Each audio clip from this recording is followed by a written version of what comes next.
this hour, 1 million deaths from COVID in America. As we hit this unimaginable milestone, David Begnaud talks with families we've covered to hear their stories of hope. I'm Tony Nicole. We're seeing the effects of climate change in plain sight. Ben Tracy visits a lake in the southwest, rapidly losing water and revealing long-lost natural wonders. I'm Nate Burleson. Businesswoman Julissa Prado got her big idea from her amazing curls, how she's redefining beautiful hair and changing lives. She calls herself the Curl Whisperer, but first, here's today's eye-opener. You call yourself a news anchor. This is very, very dangerous. All these people, I mean, look how close the flames are getting. Evacuations are underway as a fast-moving wildfire rips through Southern California. More than 20 multi-million-dollar homes have burned down in this neighborhood. The U.S. reaches 1 million deaths tied to COVID-19. The president is set to co-host the second annual COVID summit. It's meant to try to convince world leaders to invest more in COVID-19. A Senate bill to protect abortion rights fails by a vote of 49 to 51. This vote clearly suggests that the Senate is not where the majority of Americans are on this issue. Families nationwide are scrambling to find baby formula as the U.S. House Committee prepares to address the shortage. It's just absolutely barren, and it breaks your heart a little bit more every time. And a single, a double, a triple, and a home run. Brewers slugger Christian Yelich joins an exclusive club hitting for the third cycle of his career. And that is triple octave. You gotta go, Christian. You gotta go. Cycle. You gotta go. To second. You gotta go. He's gonna rise it. Triple city. Christian Yelich. Go get that ball. Cycle. And some history. That's what you call a good day. That is a good day. One of the most exciting players in baseball. Love to Didn't watch you him. just say 20 mansions burned down Yeah, you're right about in the that. wildfire? Unfortunately, we're going to begin this hour with news we hope that we would never have to report to you. The death toll from the COVID-19 pandemic has now reached 1 million Americans. That's according to the White House. President Biden will mark that very sad milestone later today. Experts think that the real number is really much higher, and it continues to grow. Our lead national correspondent, that would be David Begnaud, has shared the stories of many of the families dealing with the loss, those who cannot move on so easily. David checked in to see how they're doing now with the passage of time. Over the past 2.5 years, we have interviewed someone from almost every state in the country who's been affected by COVID's death grip. It's hard to breathe for him. We've told stories of hundreds of people, but we don't often take the opportunity to circle back and say, how you doing now? And that's what this is about. Pamela Orlando was a registered nurse from New Jersey and a single mom to 2 boys. I remember one of her sons telling me, David, Mom recorded videos of her downward spiral because she wanted people to see what the virus was doing to her. I feel horrible. Pam died on April 16, 2020. She was only 56. We checked in on her 2 sons. Her eldest, Reed, had considered a career in broadcasting. But after his mother died, he started working for a medical staffing company, he says, as a way to honor her. Pam's youngest son, Ryan, is an 18-year-old high school senior. He told us he has dedicated his studies to his mom, and recently, he received a scholarship to go to college. We remember Cody Lister. At one time, he was the youngest person to die of COVID in the state of Colorado. Cody was an avid baseball player and just an all-around great athlete. He was 21 when COVID killed him. His father, Kevin, also fought COVID, but he and his wife survived the virus. Cody's dad and mom tell us they try and live lives that would make him proud. They talk to him every day and share with him the milestones that he's missed. Their new Akita puppy, his sister Sierra's first prom. She actually plays softball and even wears her brother's number, 13. 32-year-old Jonathan Coelho. He passed away on April 22nd, 2020, after 27 days in the hospital. Just a few hours before they placed him on a ventilator, he wrote a note to his wife, Katie, and she shared it with us.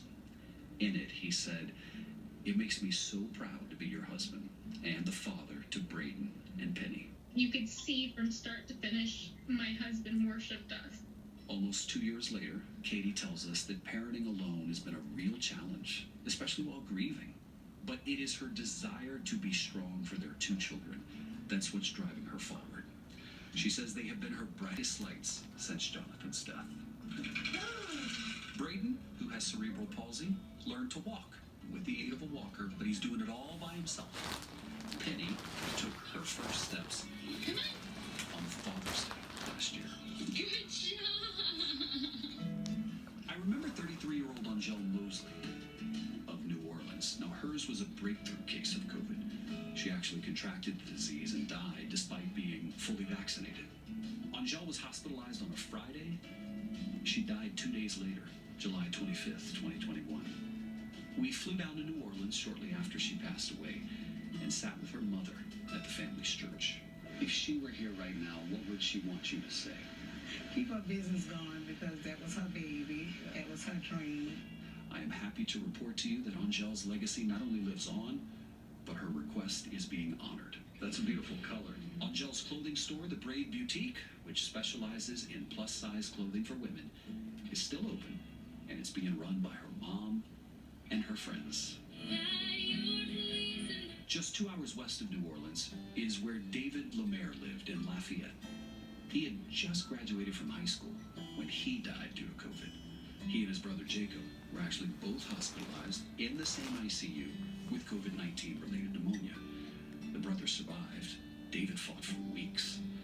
Their father, Mark, who is a doctor, spent so many days by David's bedside, praying and watching his son's slow deterioration. I learned a lot about my son, about how compassionate he was and how deep his faith was. David died July 31st, 2020. His loved ones commemorated his passing with a balloon release 1 year later. David had a love of photography, especially landscapes. His dad told us that whenever he sees a sunset, it gives him a good feeling that his son is watching over them. Alfredo and Susanna Pavitow of New Jersey were married for 44 years. They both contracted COVID and they died within 4 days of each other back in March 2020. Now, they had been on COVID's front lines. She was a nurse, he was a medical transporter. Their daughter, Cheryl. Day by day, it gets harder for me. We checked in on Cheryl, and she told us that OSHA investigated the hospital where her parents died, accusing the hospital of failing to protect employees from exposure to coronavirus. Now, Cheryl had concerns that her father was not provided with the proper PPE, nor was he trained on how to use it. Cheryl tells us, after all of this, she has become a certified health inspector, and she wants to be an OSHA investigator herself. Finally, she told us it was her mother's wish that she would find love. She has. Meet Uber.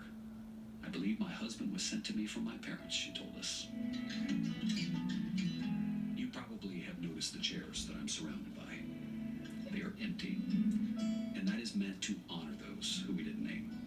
Those whose names and stories may never be known publicly. May their memories be a blessing. David, we certainly did notice the chairs, and we all thought that's exactly what you were doing. I remember when we used to do these stories once a week, we'd go through and remember the people that did not survive. It's a reminder again, guys, about COVID, that it doesn't care about your age, your race, your gender. And I think it's so important we keep throwing around this number, 1 million people. As you've shown us, behind those 1 million people are real names of people who were loved and dearly missed as we sit here. They have stories. Yes, I'll never forget. It's so hard to wrap your head around a number of that size. And Yes. David, I mean, I commend you for doing such a tremendous job in helping us engage with those stories as representative of that bigger number. Yes. And then the empty chairs is just such a powerful metaphor for what this country has God. lost. How long Tony, I are you just want to say going? to the families we've spoken to, thank you for allowing us to tell your stories. And to those we haven't, we are thinking of you this morning. This was a tribute to all of you. Exactly right, and I think we need to keep reminding people, this is what COVID does. It tears people apart and leaves behind tremendous, tremendous pain. For sure. Tell us David, about the thank you very chairs much. again. You bet. It's time to check your weather. It's 8:09. We are starting this day with Meanwhile, gray skies. So it looks a little dreary. California's on Still, fire. temperatures are fairly mild out the door.